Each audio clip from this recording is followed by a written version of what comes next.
بسم اللہ الرحمن الرحیم۔ شروع کرتی ہوں اللہ کے نام سے جو نہایت مہربان رحم کرنے والا ہے۔ تاریخ کی 5 سب سے گنہگار عورتیں کہ جن کا نام قرآن اور آسمانی کتابوں میں بھی ہے۔ دوستوں، تاریخ میں کچھ ایسی گنہگار عورتیں گزری کہ جن کا ذکر اللہ رب العزت نے اپنی کتاب قرآن پاک میں کیا۔ یہ عورتیں نہ صرف انسانوں کی گمراہی کا سبب بنیں بلکہ کچھ تو اللہ کے پیارے نبیوں کو بھی قتل کرانے میں آگے رہیں۔ نمبر 1 پر نام آتا ہے حضرت لوط علیہ السلام کی بیوی۔ اردن اور اسرائیلی سرحدوں پر آج جہاں ڈیڈ سی مطلب نمکین پانی کی جھیلیں موجود ہیں، نمک سے بھری ہوئی اس جھیل میں آج زندگی کا کوئی نام و نشان نہیں۔ آج سے ہزاروں سال پہلے یہ انتہائی خوبصورت علاقہ تھا۔ اس علاقے میں جو قوم رہتی تھی ان پر اللہ نے حضرت لوط علیہ السلام کو نبی بنا کر بھیجا۔ اس قوم کا گناہ بہت بڑا تھا۔ وہ ایسا گناہ تھا کہ اس سے پہلے کسی قوم نے بھی نہ کیا ہوگا۔ اس قوم کے مرد مردوں کے ساتھ اور عورت عورتوں کے ساتھ بدکاری کیا کرتی تھی۔ حضرت لوط علیہ السلام کی بیوی جن کا نام وائلہ تھا، وہ بظاہر تو ایک نبی کی بیوی تھی، لیکن وہ اندر سے کافروں کے ساتھ ملی ہوئی تھی۔ وہ اپنی قوم کا ساتھ دیتی۔ اس بیوی کے لیے اور کیا بدنصیبی ہوگی کہ یہ ساری زندگی ایک نبی کے ساتھ رہنے کے باوجود بھی نافرمان رہی۔ جب حضرت لوط علیہ السلام کی قوم نے آپ کی باتوں کو ماننے سے انکار کر دیا تو اللہ رب العزت کے فرشتے نوجوانوں کی صورت میں اس بستی میں آئے جو کہ حضرت لوط علیہ السلام کے گھر میں ٹھہرے ہوئے تھے۔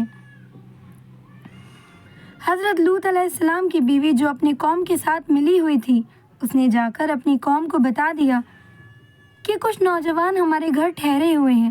ان لوگوں نے حضرت لوط علیہ السلام کے گھر کو چاروں طرف سے گھیر لیا۔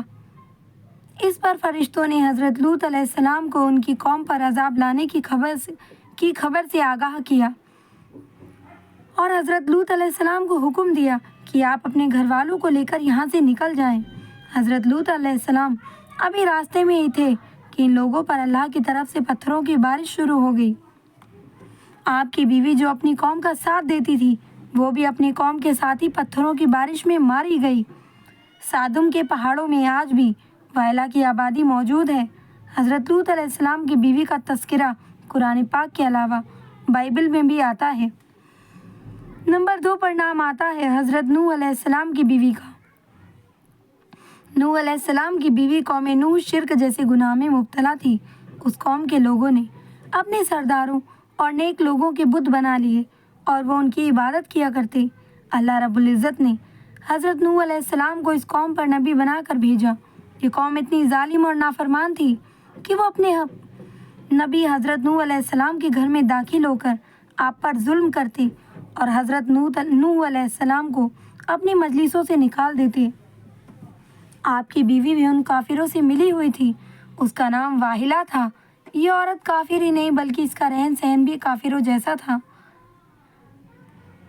حضرت نوح علیہ السلام کی بیوی کافروں میں شریک ہو کر آپ کو دیوانہ اور مجنون کہتی۔ یہ عورت بتوں کی بڑی تعریف کرتی۔ جب کوئی بندہ بتوں کو چھوڑ کر خدا کی طرف مائل ہوتا تو یہ عورت اپنی قوم کے پاس جا کر اس آدمی کا نام بتا دیتی کہ جس سے قوم کے لوگ اس بندے کو مارتے پیٹتے۔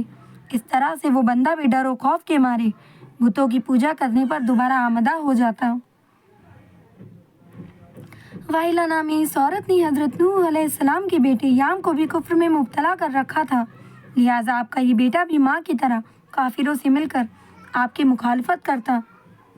اللہ رب العزت نے اس عورت کی بدقسمتی قرآن پاک میں بیان کی اور ان کے حالات بائبل میں بھی درج ہیں۔ جب اللہ پاک نے حضرت نوح علیہ السلام کی قوم پر سیلاب کا عذاب نازل کیا تو آپ کی بیوی اور یہ نافرمان بیٹا یام بھی اپنی قوم کے ساتھ تباہ ہو گئے۔ نمبر 3 پر نام آتا ہے دلائلہ کا۔ دوستوں، یہ وہ عورت ہے کہ جس کا نام کئی صدیوں سے بے وفائی اور دغا بازی میں مشہور رہا۔ دلالہ کا ذکر قرآن پاک میں اور بائبل میں بھی پڑھنے کو ملتا ہے۔ واقعہ کچھ یوں ہے کہ حضرت موسیٰ علیہ السلام کی وفات کے بعد بنی اسرائیل کی قوم عمالقہ کی محکوم بن چکی تھی، تو اللہ رب العزت نے اس قوم میں ایک بہت ہی طاقتور لڑکے کو پیدا کیا جس کا نام سیمسن تھا۔ سیمسن اس قدر طاقتور تھا کہ وہ اکیلا ہی ہزاروں لوگوں کا مقابلہ کر لیتا۔ قوم بنی اسرائیل نے اس بندے کی صلاحیت اور بہادری دیکھتے ہوئے سیمسن کو اپنے قاضی کے ہوتے دے دیے۔ بنی اسرائیل سیمسن کی طاقت کے ذریعے قوم عمالقہ پر فتح حاصل کرنے کی کوشش میں لگ گئے۔ دوسری طرف قوم عمالقہ سیمسن کی طاقت کا راز جاننا چاہتی تھی، اس لیے انہوں نے اپنی قوم کی ایک خوبصورت لڑکی کہ جس کا نام دلائلہ تھا، اس کو سیمسن کی بہادری اور اس کی صلاحیت کا راز جاننے کے لیے سیمسن کے پاس بھیجا۔ سیمسن اس لڑکی کو دیکھ کر پاگل ہو گیا اور اس کی محبت میں دیوانہ ہو گیا۔ اس نے اس لڑکی کو اپنی صلاحیت کا راز بتا دیا۔ سیمسن کہنے لگا کہ اس کی طاقت کا راز اس کے لمبے بال ہیں۔ ایک دن موقع پاتے ہی دلائلہ نے سیمسن کے لمبے بال کاٹ دیے۔ اسی رات میں قوم عمالقہ نے بھی سیمسن پر حملہ کیا اور اس کو گرفتار کر لیا۔ پھر ایک دن قوم عمالقہ سیمسن کو گرفتار کر کے جشن منا رہی تھی تو سیمسن نے اللہ رب العزت سے دعا کی کہ اے اللہ مجھے معاف کر دے۔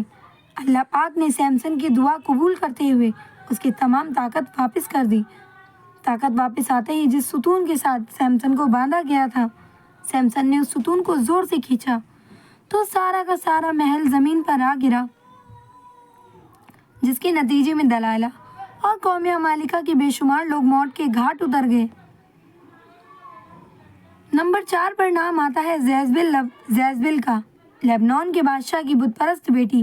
اس کی شادی بنی اسرائیل کے بادشاہ اخیب سے ہوئی۔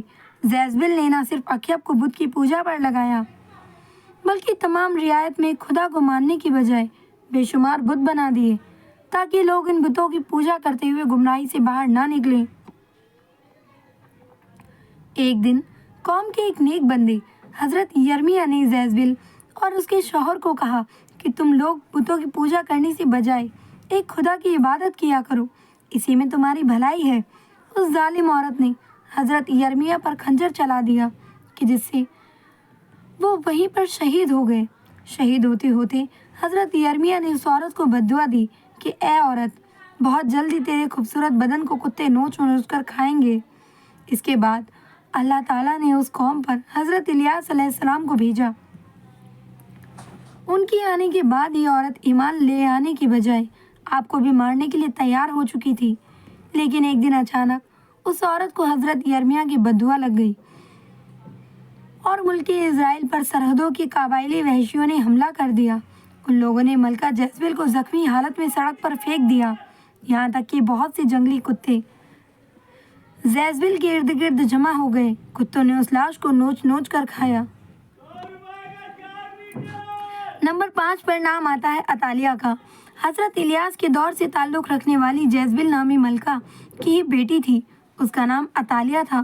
یہ لڑکی بھی اپنی ماں کی طرح بہت حسین و جمیل تھی، یہ بھی کافر تھی۔ اس کی شادی یہودا کے بادشاہ یہورام سے ہوئی۔ اس قوم میں بھی ہر جگہ بتوں کی عبادت ہونے لگی۔ کچھ دنوں بعد اس قوم پر بھی وحشی لوگوں نے حملہ کیا۔ وحشیوں نے یہورام کو بھی قتل کیا، لیکن اس شہر کا بادشاہ ایک غار میں چھپ گیا، جس کی وجہ سے اس غار میں ہی بادشاہ کو موت آ گئی۔ وحشی لوگ ملکہ عتالیہ کو اپنے ساتھ لے گئے۔ اس عورت کو ماں بہت ذلیل و رسوا کرنے کے بعد آزاد کر دیا۔ اس کے بعد عتالیہ نے بتوں کی عبادت سے توبہ کر کے حضرت موسیٰ علیہ السلام کے مذہب پر ایمان لے آئی، لیکن اس تبدیلی کو 1 سال بھی نہ گزرا کہ عتالیہ پھر کفر کے کام کی طرف لوٹ گئی۔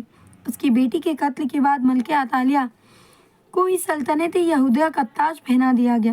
اس نے اپنی دولت کے نشے میں آ کر اپنے پوتوں کو قتل کروایا، پھر اپنے رعایا پر بھی ظلم و ستم کرنے لگی۔ تاہم اس کا ایک پوتا جو اس سے جان بچانے میں کامیاب ہو گیا، یہودا کے لوگوں نے اسے اپنا بادشاہ بنا لیا۔ یہ ملکہ عتالیہ اپنے محل کے باہر اپنی ہی قوم کے ہاتھ بہت ہی ذلیل و رسوا ہو کر مر گئی۔ عتالیہ کا ذکر بھی بائبل میں تفصیل کے ساتھ موجود ہے۔ دوستوں، امید کرتی ہوں آج کی چھوٹی سی ویڈیو آپ کو بہت پسند آئی ہوگی۔ ویڈیو پسند آئے لائک کریں، چینل پہ نئے ہیں تو سبسکرائب ضرور کریں۔ ایسی ہی دینی معلومات کے لیے میرے چینل پہ بنے رہیں۔ دعاؤں میں مجھے ضرور یاد رکھیں اور فلسطین کے لوگوں کے لیے ضرور دعا کریں۔ ملتے ہیں اگلی ویڈیو میں۔ السلام علیکم ورحمۃ اللہ وبرکاتہ۔